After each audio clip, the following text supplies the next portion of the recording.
Welcome back to Nick Lenz's Comic Corner, Classic Lesson Known Classics. This is episode number 20, it'd be 2439, not 49, 39, and Doubleshot number 2333. First up we have is the last Epic Collection issues from Volume 1 to talk about. We have Thor, Epic Collection, Volume 23, World Engine. Which, by the way, there are two main writers for the issues, Warren Ellis and William Messner-Loebs. They also credit out here Mark Waid, Terry Cavanaugh, and Tom DeFalco. Mark Waid writes the Captain America issue. I believe Terry Cavanaugh does Iron Man with Tom DeFalco. I don't remember who does the Avengers issue. That's mostly deals with the first science story arc, which I've discussed already. I'm not going to discuss it here. Basically, in a way, this book collects 491, the 502 of Thor Volume 1, covering the time period of October 1995, and we conclude in September of 1996. Like I mentioned, not discussed the first time because I discussed this already in the actual first time trade. And this is the third and last one discussed, basically, as issues from it that's here. First up, we have four-parter World Engine. And here's a little shocker for you. Did you know this dork is written by Warren Ellis? And you're thinking, what? Really? Warren Ellis. Yeah, this is a weird story arc where, like, you open the book up like the Asgardians, with the exception of Thor and the Enchantress, who are lovers throughout these issues. Matter of fact, Enchantress is here for the last year of this book as basically Thor's girlfriend. Sif is not here. Noah's Beta Ray Bill. The Asgardians don't show up until like the book is almost over. Like, did the book have a restart or something? Because basically, also, they dropped the Mighty for the title. Yeah, first time since you like, I think 4 something, I think it was. Yeah. So, yeah, Mike Deodato doing this really good artwork here with this World Engine 4-parter. And the first time you see Thor, you see him in the armor he had kind of when the previous writer was in the book. And he's like taking a look like a version of his father. He's in New York. Not Asgard. New York. He's on his own, fights zombies, and then runs into Amora and then we see Amora the Enchantress, who is really, really sexy. Thank you, Mike Deodato. Yep. And of course, takes an apartment.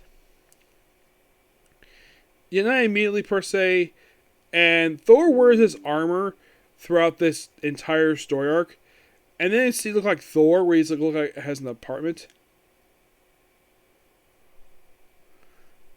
Cold Blue is here, but they barely do anything in the story arc at all. Not really. The zombie's head, and then okay, now we see somebody familiar. I almost forgot. Beta Ray Bill's in the story arc. Yep, Beta Ray Bill's here. And Thor, it just seems as though Warren Ellis does not know what to do with Thor. And then pretty much like, oh, let's have Amora and Thor become lovers. And also, let's have Thor lose his helmet and his shirt and his cape. And have him run around for the end of this run wearing nothing but a pair of pants, his boots, and his hammer. Yep, and then like, oh, after a couple issues wearing the armor from the previous issues, okay, let's go back to the Jack Kirby look for no reason.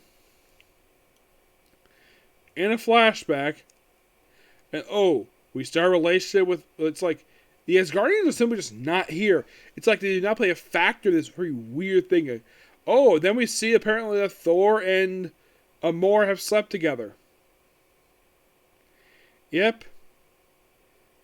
And here it is. The debut of Thor's look he would have for the remainder of this run. No helmet, no shirt, no cape. Just his gauntlet, pants, boots, and his hammer. That's it. Yeah. And he would wear this for the entirety of the remainder of the story arc. And by the way, Milner's hammers, the handle of this hammer is bigger than when Jack Kirby drew it for some reason. I mean, look at this hammer. It's freaking long. Like, what the heck?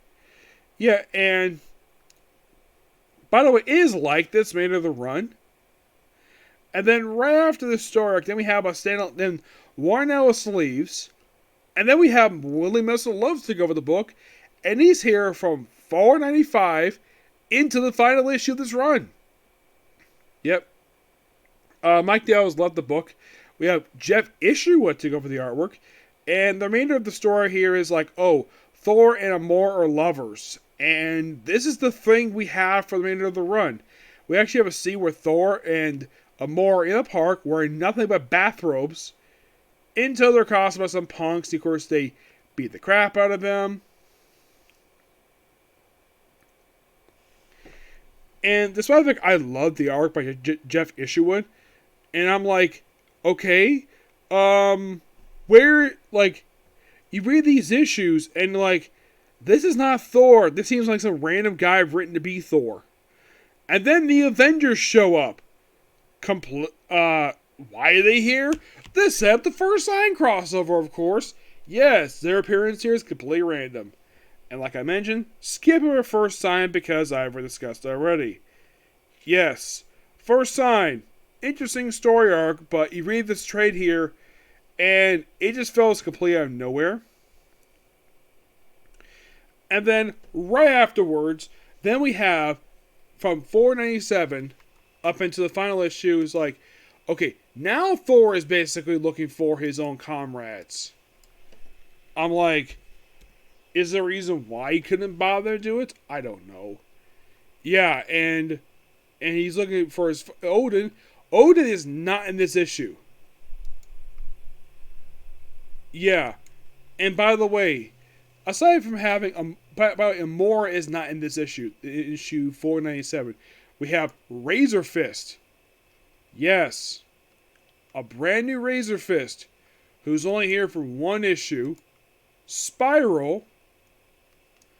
Yeah, it's basically, okay, let's have Thor count a bunch of one-shot characters for issue 497. And then 490, Amora is back. Mike Dell Jr. is back on the artwork. And have him take on Loki. Okay. And then we have Thor take on supposedly Asgardians, but they're not really the Asgardians. They're from a different universe. Yep. Let's have them basically show up randomly for one issue. Yeah, it's where the Asgardians were bloodthirsty. Yeah, and they're only here for 2 issues. And that's it. And then like 500 hits. And, oh, let's have basically Thor fight some rock trolls and ice giants. Like, okay, interesting. Yeah. Doctor Strange basically is here. All with the first appearance of a character named Haganor. He's only here for 1 issue. And then you have 501. And for this issue and the following issue, we have the return. We have the one-shot. We have a brief return here by the Red Thor, a.k.a. Red Norville, who also becomes a mainstay for the storyline that comes right after this. Yep. It's a very interesting last couple issues, and that's pretty much it here. Because that's the end of the run. Yes. With that, I pretty much reviewed the entirety of the original run before I got restarted for the first time. The Epic Collection is pretty good. I do appreciate it. It just feels as though, like, has a similar feeling to that of the final issues of Doctor Strange. Excuse me, Doctor Strange War Supreme. Was like, whatever luster, whatever awesomeness we had prior to Warren Ellis taking over this book, it is just gone. It just has good artwork. It just feels as though, like, we just do the story just because. My guess is, at this point in time, Marvel just probably just, the writer of this book, I'm not sure how Willie Messner-Loebs feel about this book. It's almost like, the way it seems like, it feels like we have something completely happen just randomly throughout the course of these 12 issues. Yeah, that's what it seems like. Stuff happens completely randomly. It's not terrible per se, but it feels very weak to conclude this run with these last 12 issues. Yep. Final thoughts on this original run. This one was fantastic. The only hiccup I actually have for this original run from what I can tell, is the Doug Moak issues. I kind of felt as though he did his writing style, reading these issues again, because I haven't read these issues in years. His issues felt they didn't fit the Thor book at all. It felt as though he was just hired to do a job and have Thor take on demons a lot of the time. When prior to this, the guy was off in space, take on various different threats, or occasionally with the Avengers. And it just felt as though the way the writing of those issues were, it seems like the people of that town didn't even heard of. It's like Thor was like a brand new person. And basically it seems as though, like, at that point, from what I've heard, for Jim Shooter, when I could tell from the conversation I had with him about this, prior to Walt Simon's book, I think Marv was considered axe in the book at issue 4 at 336. Yes, because from what Jim Shooter told me is at the end of the book felt as though that there was nothing else we could do with Thor, and Jim Shooter probably just gave him a look. It's like, okay, we'll do something with Thor, and we have Walt Simonson volunteer and take over the job. And his run is well remembered by a lot of people who read it. From what I've heard, it is I actually reviewed it. Of course, I have reviewed it. It's an awesome run. And then I reviewed Tom DeFalco's amazing run for the book, which surprisingly took up the latter portion of the 80s and into around almost the mid 1990s. It was a pretty lengthy run, but it was fantastic. I loved it. And then pretty much he left for some reason. Then we had a couple of others. I would probably say the writers who had the weakest issues overall of this run from 126 to 502 was Doug Moak, Willie Messner-Loebs, and Warren Ellis. These three are the weakest runs. I mean, they're not terrible per se, but these runs felt very weak. And I think the reason why, in the case of Doug, when he was on Fantastic Four, I think his run for this Four didn't last very long, because even John Byrne probably felt as though, yeah, he is not fitting with this title, so I'll do it. That's my guess what happened there. This book in particular, I'm not sure what was going on with that point and why he stayed in the book for 2 years. I mean, my biggest problem with these issues is that there's no time in Asgard.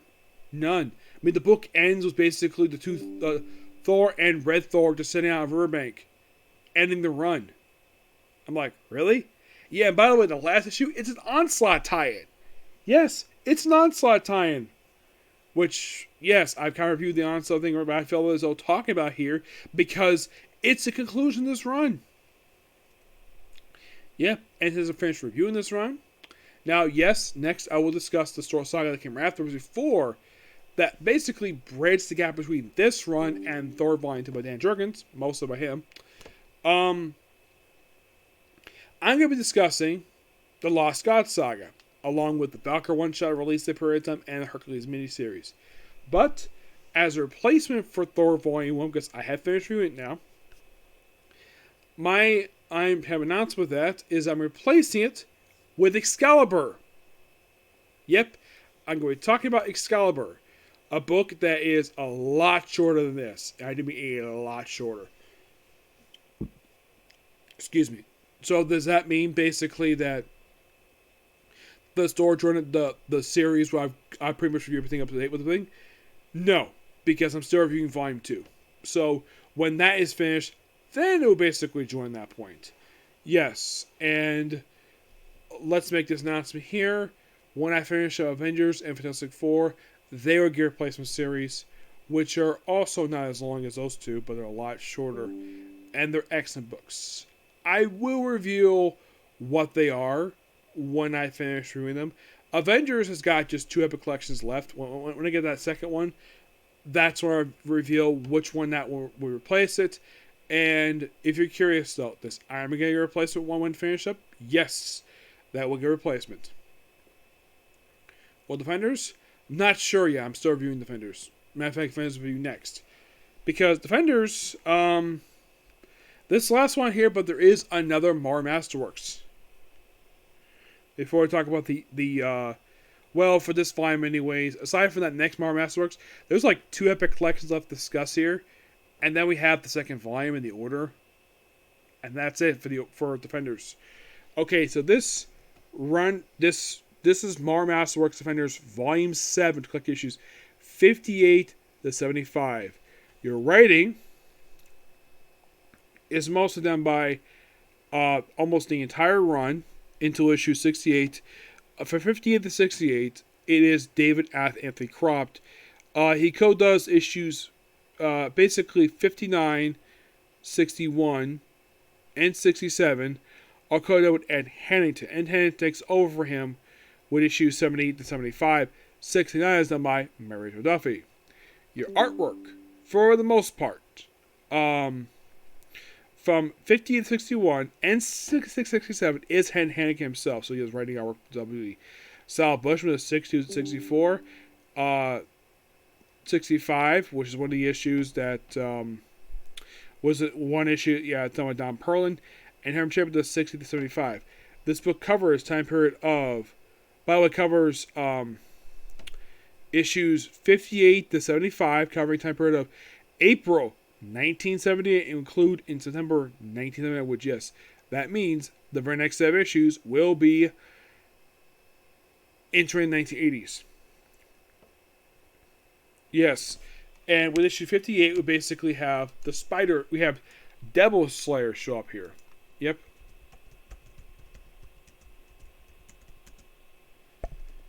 Yeah, and by the way, there's an infamous storyline that happens this issue. We have X Genesis Day of the Demons. This is a story arc, basically 58 starts. It's a 3-part story arc where Devil Slayer shows up here, and we deal with various demons. Cult of Eye of Harvesters. Yeah, it's a 3-part storyline. And then we have a standalone issue. We have a guest appearance here by Spider-Man while I take on the Lunatic. Of course, Peter Parker, of course, Spider-Man last appeared in Peter Parker story number 20. Yep, his experience after this issue will be Amazing Summer 82. And of course, I take on the character Lunatic.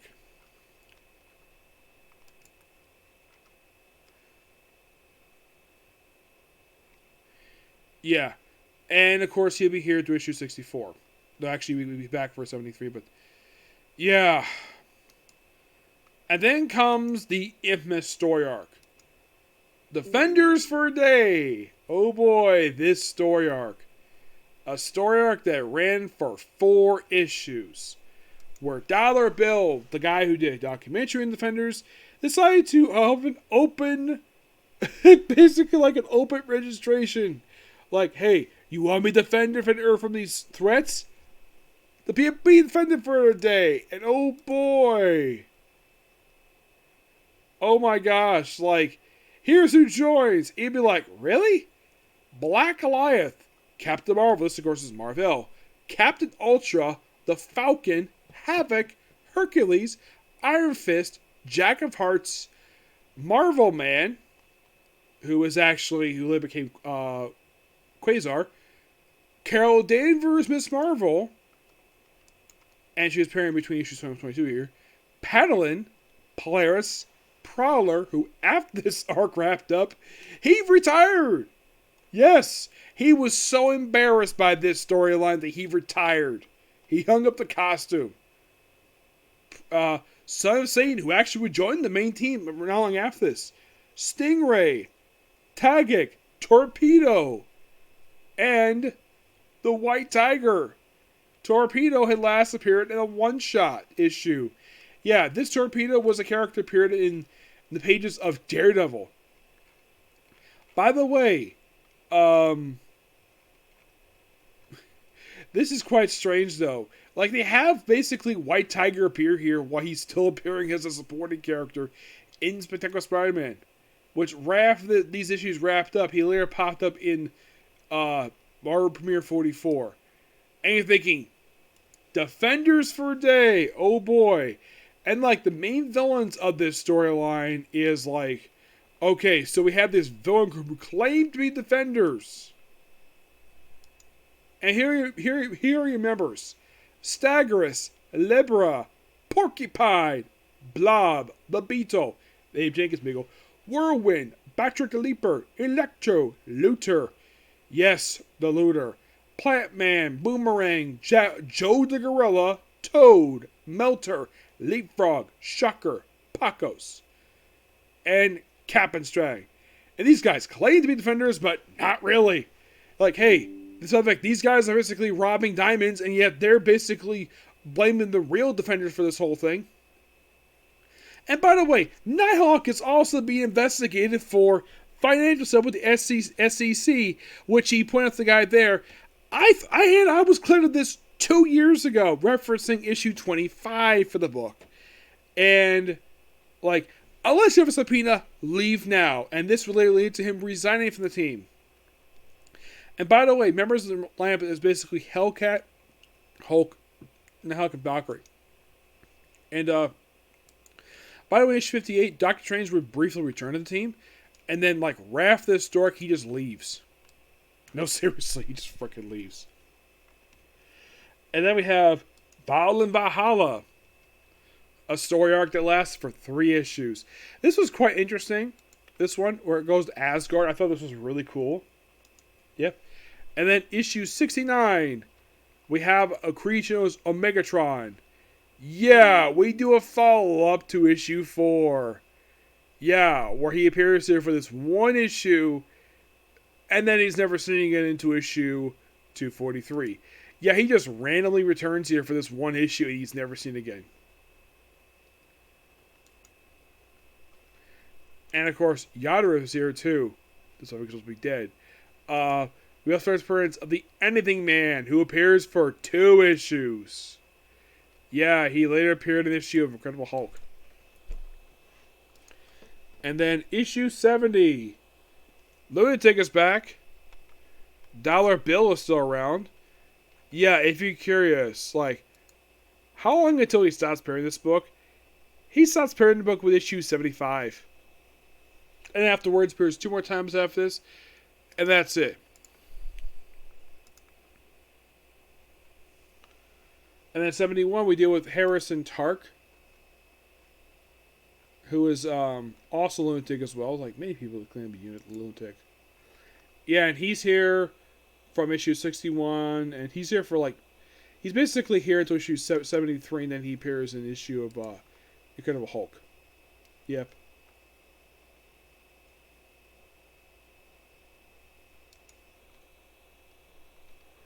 Oh, and there's also Birds, known as the Implement Writers. Yeah, they appear just issue 71, 73 in the issue of Hulk, and that was it. Yeah, it's a weird set of issues. And it's like, what? Now, would this be standard for the vendors? Kind of yes, but it feels weird having to basically take on random creatures for a few issues. And then right afterwards, the Fool Killer shows up. And it's the original Fool Killer.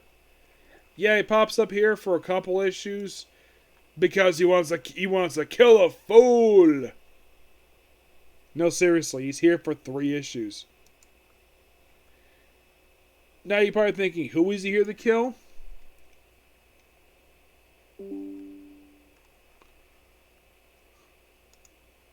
I have no idea, but basically, like, yeah, this also deals with remnants of the Omega the Unknown stuff. Which, I've heard Steve Gerber was not happy the fact this was follow-up in Defenders. Yeah, this is sort of a brief story which follow-up with this, sort of this tie-up loose ends thing. So basically, he's here to, well,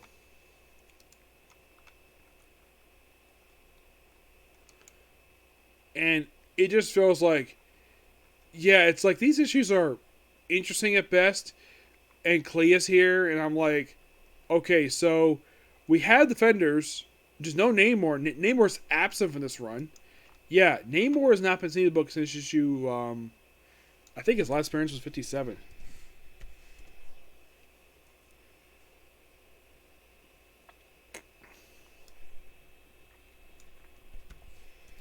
Because I know he briefly returned to the team. Yes, he briefly returned. Yeah, Clea is here. But, and of course also Power Man resigned at one point. Yes. So yeah, we have 3 people. You have Doctor Strange, Power Man regarding leave after issue 46, and then, of course, Wonder Man's here, obviously, but it's almost like these are just, feels like, okay, we're just passing through here. We're setting up some stuff we might follow up with from the pages of some other book. I have heard Steve Gerber was not happy with this conclusion to the Mega Unknown stuff, which basically 75 was leading into that. Yeah, I heard he was not happy with this at all. Yep. But yeah, that's particularly a particular view. I thought I have time to do one more anime, but don't have time for that. So I'm just basically going to go ahead and just work on the next comic corner. Yep. Let's go ahead and do that. Yep. Next video. Bye.